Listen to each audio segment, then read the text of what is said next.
On termine cette édition avec notre regard sur le business du mobile et Jérôme Bouteiller, le fondateur, journaliste de écranmobile.fr. Et aujourd'hui, on va s'intéresser à Snapchat. Bonjour Jérôme. Snapchat qui prend un virage vers le commerce augmenté.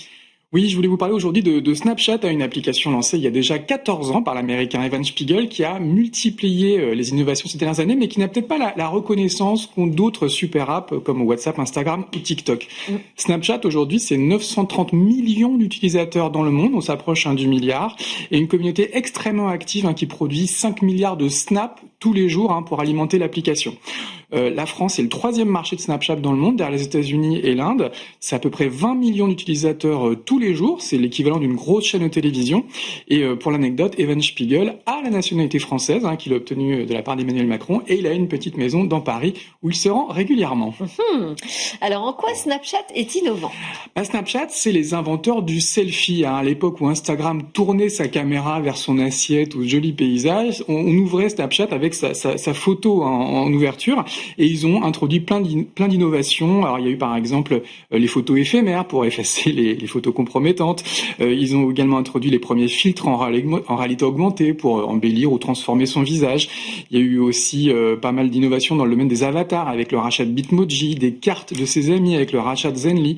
Et puis Snapchat, c'est aussi les pionniers des lunettes connectées avec les Spectacles, qui étaient les premières lunettes avec des petites caméras dans les bras et qui sont en train d'évoluer vers des modèles en réalité augmentée, basés sur SnapOS et qui devrait concurrencer d'autres modèles qui arrivent sur le marché l'année prochaine. Ouais, c'est vrai que c'est un régal pour les geeks, Snap.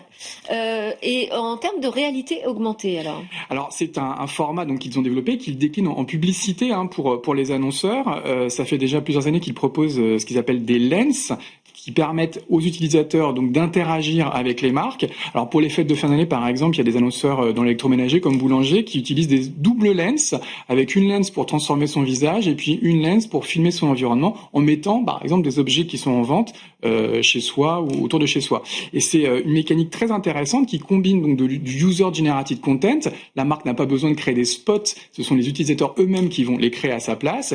Et puis la réalité augmentée évidemment qui permet une très grande viralité et qui permet à l'annonceur de gagner ce qu'on pourrait appeler la bataille de l'attention. Et donc là, vous voyez un virage vers l'utilisation de cette réalité augmentée, vers le commerce électronique. Alors effectivement, c'est clairement la tendance.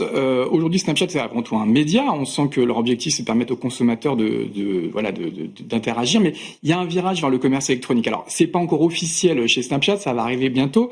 Mais c'est clairement une des tendances du marché. Toutes les super apps aujourd'hui font ce virage. On a vu pas mal d'annonces chez Instagram, Telegram, RCS, TikTok ou encore WeChat. Si on prend Instagram par exemple, c'est clairement aujourd'hui la tendance. Ils ont lancé le shopping et c'est du live commerce en gros, c'est de la vidéo. Avec Snap, on va probablement tester quelque chose de nouveau que moi j'appelle le commerce augmenté qui va combiner la réalité augmentée pour évidemment pousser les gens à acheter les produits.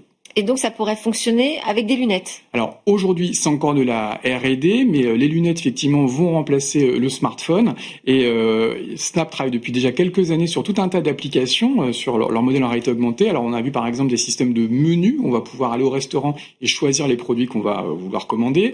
On voit aussi des systèmes de virtual try-on, donc on va avoir des chaussures par exemple qui vont apparaître de notre champ de vision et qui vont remplacer nos chaussures. On peut aussi essayer des produits à la maison par exemple en réalité augmentée. Et il y a beaucoup d'usages qui vont apparaître dans le dating, dans le gaming. Le seul point évidemment bloquant, c'est l'usage, c'est le hardware. Il y a encore peu de gens qui ont ce genre de dispositif, mais 2026, ça va être une année clairement de bascule. Il y a le modèle de Snap qui arrive, il y a le modèle de Meta qui arrive, il y a des rumeurs concernant Google, Samsung et probablement Apple, et ça sera une nouvelle dimension pour le commerce électronique qui va rentrer dans ce commerce augmenté. Commerce augmenté, la formule de Jérôme Bouteiller. Merci beaucoup. Vous êtes le rédacteur en chef d'écranmobile.fr, je le rappelle. Merci à tous de nous avoir suivis. C'était Smart Tech. C'était un grand plaisir d'être avec vous. On se retrouve très vite pour de nouvelles discussions sur la tech, sur la chaîne Bismart.